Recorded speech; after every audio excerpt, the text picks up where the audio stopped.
In our last class we have discussed about ratio analysis part 1 जिसके अंदर हमने probability ratio के सारे रेशियोज पढ़े थे। उसके दो हेड्स थे, रेवेन्यू एंड इन्वेस्टमेंट। उसके अंदर मैं नहीं बताऊँ, खैर आप रिकॉल कर ही सकते हैं। उसके जो नेक्स्ट हेड्स आते हैं उसके बारे में बात करता हूँ। जो पहला पॉइंट आएगा वो अपना आएगा सॉल्वेंसी रेशियो।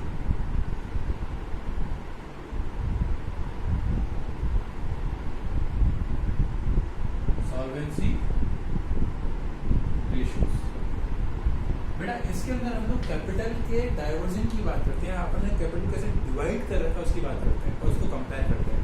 भाई हमने कितना शेयर से ले रखा है, कितना डेब्ट से ले रखा है, ठीक है, कितनी एसेट से कितना डेब्ट है। तो इस कंपेरिजन में हम लोग अगर हमें पेमेंट करना पड़ा डेब्ट्स को, मतलब बाहर वाले लोगों को पैसा, तो हमारे पास कितना पैसा है उसके बदले, मतलब अगर हमने 20 लाख की लोन ले रहे तो 20 लाख की प्रॉपर्टी है कि नहीं है, ये 20 लाख का हमारी खुद की कैपिटल है कि नहीं, कि हम उसको वापस पेमेंट कर सकें, ठीक है। इसके अंदर सबसे पहला जो मोस्ट इंपॉर्टेंट रेशियो है वो है debt equity ratio.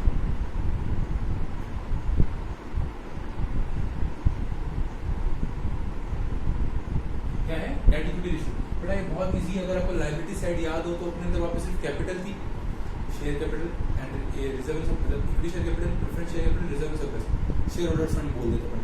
Share holders funds, long term debts और करंट लायबिलिटीज, ठीक है। लॉन्ग टर्म डेब्ट्स और करंट लायबिलिटीज को अगर आप मर्ज कर दो तो बन जाते हैं टोटल डेब्ट्स।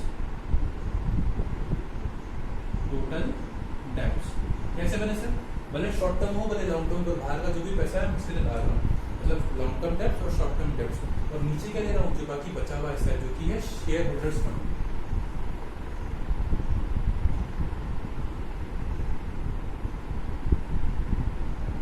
ध्यान रखना इसमें कुछ मल्टीप्लाई 100 वगैरह नहीं है, तो ये इस टू फॉर्म आता है 1:4, 2:3, इस फॉर्म में इसको हम लोग शो करते हैं।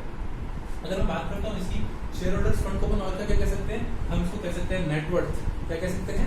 नेटवर्थ। और बोल सकते हैं प्रोप्राइटरी फंड। क्या बोल सकते हैं? Proprietary fund. इसका एक रेशियो भी आएगा इसके अंदर। क्या बोल सकते हैं इसको? प्रोप्राइटरी फंड भी बोल सकते हैं। शेयर होल्डर्स का अगर नाम है net worth and proprietary fund. Okay sir, आगे बात करते हैं। जो सेकंड रेशियो है वो डेब्ट टू टोटल एसेट।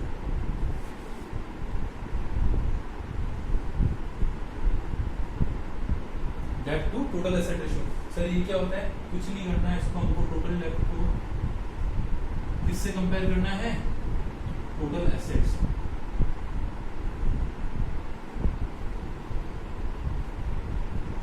ठीक है, इजी है। कंपैरिजन चल रहा है कि हम पे कर सकते हैं कितना गुना हमारे पास पैसा है। भाई 10 लाख का लोन है तो 50 लाख की प्रॉपर्टी है, तो 1:5 का रेशियो चल रहा है। मतलब इतनी साउंड कंपनी अपना लोन पेमेंट करने में सक्षम, वो ये शो करता है। चलो सर आगे बात करते हैं। इसका जो थर्ड आता है रेशियो, उसको हम लोग बोलते हैं प्रोप्राइटरी रेशियो।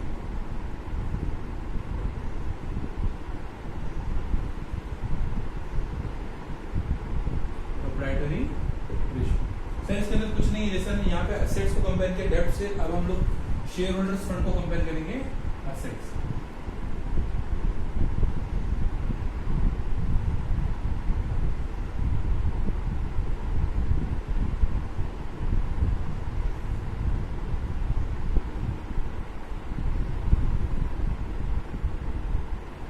ठीक है, अगर हम आगे बात करते हैं बेटा, ये तो हेडिंग खत्म हो गई। इसके बाद जो एक कॉमन टॉपिक आता है वो है लिक्विडिटी रेशियोज।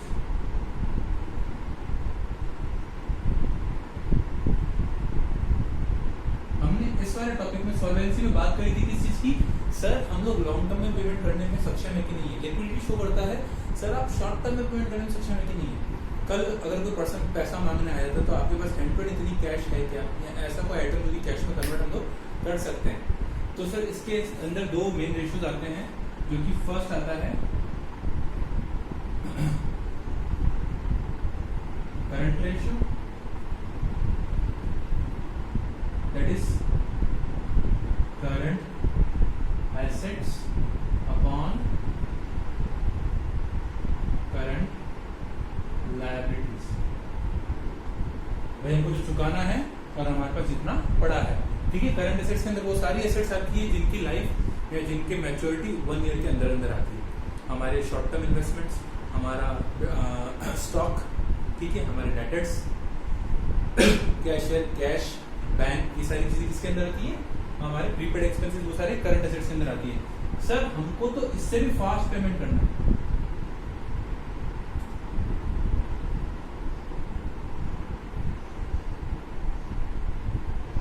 सर अगर इससे भी फास्ट पेमेंट करना मतलब मेरे को परसों ही पेमेंट करना है, कैसे भी हफ्ते भर में नहीं, परसों ही पेमेंट करना है, कैसे कर सकता हूँ?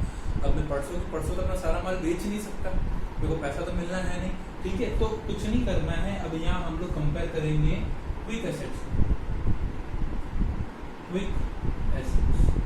अपॉन करंट लायबिलिटी सेम ही रहेगी। सर ये क्विक एसेट्स क्या होता है? सर क्विक एसेट्स कुछ नहीं, करंट एसेट्स ही है। करंट एसेट्स में अगर हम लोग इन्वेंट्री हटा दें एंड प्रीपेड एक्सपेंसेस, अगर ये दोनों चीजें हम लोग एलिमिनेट कर देते हैं तो करंट एसेट्स क्विक एसेट्स में कन्वर्ट हो जाता है। क्या हो जाता है सर? अगर ब्रैकेट में लिख दूं सर यहाँ पर, ठीक है, करंट एसेट्स माइनस इन्वेंट्री और माइनस व्हाट, प्रीपेड। ठीक है, ये किसका फॉर्मूला है? क्विक एसेट्स का फॉर्मूला है। ठीक है, अगर हम आगे बात करते हैं इस बारे में,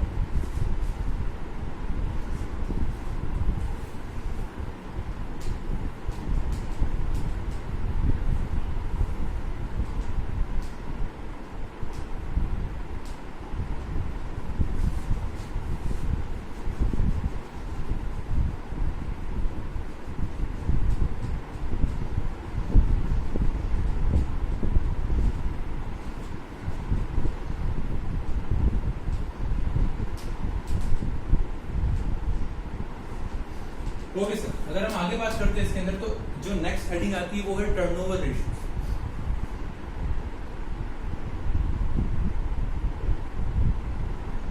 हमारे टर्नओवर, वैसे आपको बता दूं, टर्नओवर, रेवेन्यू, सेल्स एक ही बात होती है। टर्नओवर साल भर हम जितनी भी सेल करते हैं उसको टर्नओवर, रेवेन्यू भी वही बात है, सेल्स भी वही बात है, एक ही चीज होती है। जो सबसे पहला फॉर्मूला आता है वो आता है हमारे इन्वेंट्री टर्नओवर रेशियो।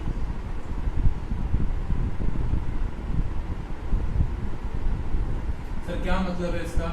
सर हम साल भर में हमारी इन्वेंट्री को कितनी बार रिन्यू कर लेते हैं, या साल भर में हम हमारी पूरी इन्वेंट्री को कितनी बार चेंज कर लेते हैं, कितने टाइम्स चेंज कर लेते हैं, वो ये शो करता है। कैसे सर? इसका बेसिक सा फॉर्मूला है cost of goods sold upon average inventory. क्या है सर? ये basically formula cost of goods sold कहाँ से लाएंगे हम लोग? सर बेटा कॉस्ट ऑफ गुड्स सोल्ड, अगर आपको ट्रेडिंग अकाउंट थोड़ा सा याद है, ट्रेडिंग अकाउंट के अंदर हम लोग कॉस्ट ऑफ गुड्स सोल्ड निकालते थे। अगर आप 2 मिनट के लिए सेल्स जो था लिखा हुआ क्रेडिट में उसको 2 मिनट के लिए भूल जाओ, और इस साइड अगर अपन जीपी को भूल जाए, तो जब हम क्रॉस फिगर करेंगे तो आएगा कॉस्ट ऑफ गुड्स सोल्ड। क्या क्या आएगा सर? वहाँ पे 2 ओपनिंग स्टॉक था, परचेज था, जो भी डायरेक्ट एक्सपेंसेस थे, ये सारे खर्चे हो गए, और हम माइनस क्या कर देते थे? Closing stock. क्योंकि सर ये खर्चा तो हुआ ही नहीं ना, ये तो हम जब अगली बार बेचेंगे, ये तो बिका नहीं अभी, तो हमारा खर्चा ही नहीं है, तो इसको अपन निकाल देते हैं। तो बाकी सारा क्या है? खर्चा। मतलब सर गुड्स बेचने का जो खर्चा है, गुड्स बेचने तक का जो खर्चा है, उसको क्या बोलते हैं अपन? Cost of goods sold. Sir COG इसका छोटा सा फॉर्मूला लिख रहा हूँ मैं यहाँ पे। क्या होता है sir? Opening stock plus purchase plus direct expenses minus closing. ठीक है, ये आपका सीओजी का फॉर्मूला हो गया। जो नेक्स्ट होता है हमारा है creditors, debtors turnover ratio. Debtors turnover ratio. Sir ये क्या होता है? जैसे कि मैं स्टॉक की बात करता हूँ, स्टॉक को हम कितने साल में कितनी बार रिन्यू कर लेते हैं, सेम डेटर्स कंसेप्ट में डेटर्स से कितनी बार पूरे तरीके से पैसा रिकवर कर लिया जाता है साल भर में? 3 बार, 4 बार, 5 बार। हाँ भाई 5 बार तो पूरा अकाउंट क्लोज हो ही जाता है साल भर में, तो वो इसके अंदर शो होगा। कैसे? जैसे कि फॉर एग्जांपल हमारे 3 महीने के डेटर, 3 महीने बाद वो पेमेंट कर देता है, 3 महीने में पेमेंट कर देता है। साल भर में कितना होगा? हर 3 महीने पेमेंट करेगा, 3 महीने, 3 महीने, 3 महीने, 3 महीने, मतलब साल भर में 4 बार आपका सर पेमेंट क्लियर हो जाता है। तो आप ऐसे भी चेक कर सकते हैं। कैसे निकालेंगे सर इसको अपन? Debtors turnover ratio. फिर जैसे हमने यहाँ पे कॉस्ट ऑफ गुड्स लेते हैं, यहाँ पे हम लोग लेंगे total credit sales, total credit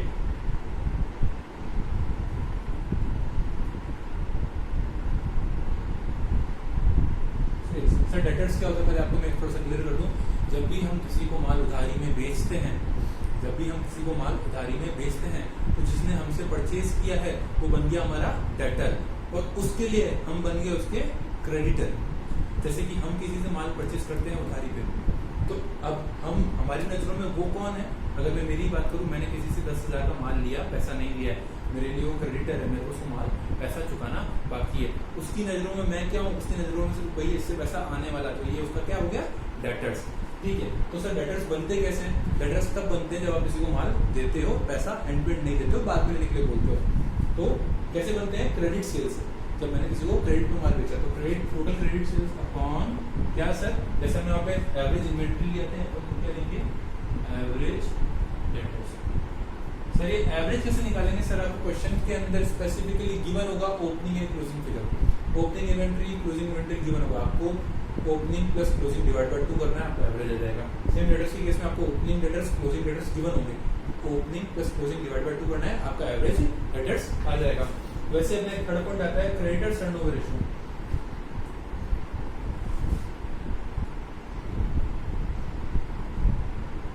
creditors turnover ratio कैसे निकालेंगे सर इसको? सर वैसे ही बहुत आसान है। जैसे यहाँ पे टोटल क्रेडिट सेल्स दिया था, यहाँ पे टोटल क्रेडिट परचेज लेंगे, total credit purchase upon what?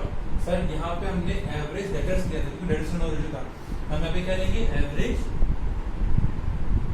Creditors. ठीक है, एवरेज क्रेडिटर्स सेम तरीका निकालने का। इसका मतलब क्या है सर? साल भर में हम लोग हमारे क्रेडिटर्स को कितना पेमेंट कर देते हैं, या कितनी बार हम लोग हमारा अकाउंट पूरी तरीके से क्लियर कर देते हैं, भाई हम पूरी तरीके से पेमेंट हो चुका है। ठीक है, ये तो आपका वर्किंग बेसिस। एक और बेसिस होता है total asset turnover ratio.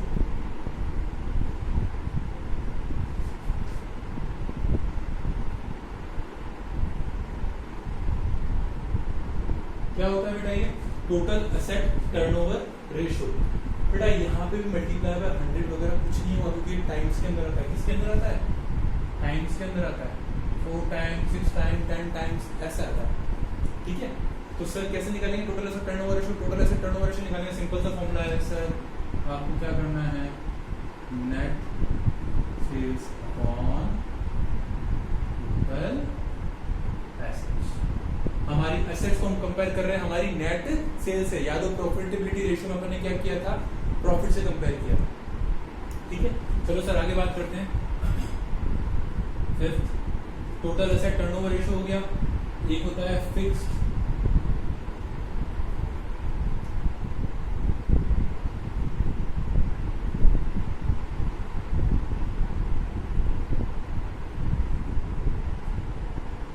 Fixed asset turnover ratio कुछ नहीं है सर, हम नेट सेल्स को किससे कंपेयर कर रहे हैं?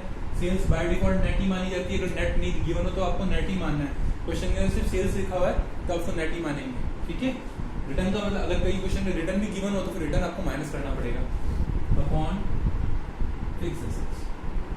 ये हमने किससे कंपेयर किया? Fixed assets. एक और होता है करंट एसेट टर्नओवर रेशियो।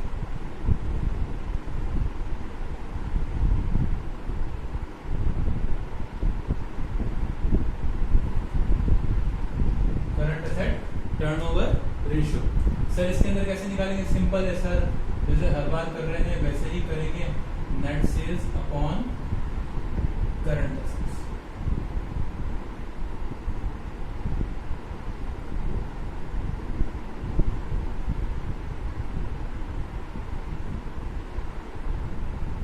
ठीक है बेटा, रेशियो एनालिसिस हमारे यहाँ फिनिश होता है। अगर किसी को कोई फॉर्मूला में डाउट हो, इससे जो पहला पार्ट 1 था उसमें भी कोई डाउट हो, आप मुझे कमेंट कर सकते हो, टेक्स्ट कर सकते हो। ठीक है, हैव अ नाइस डे।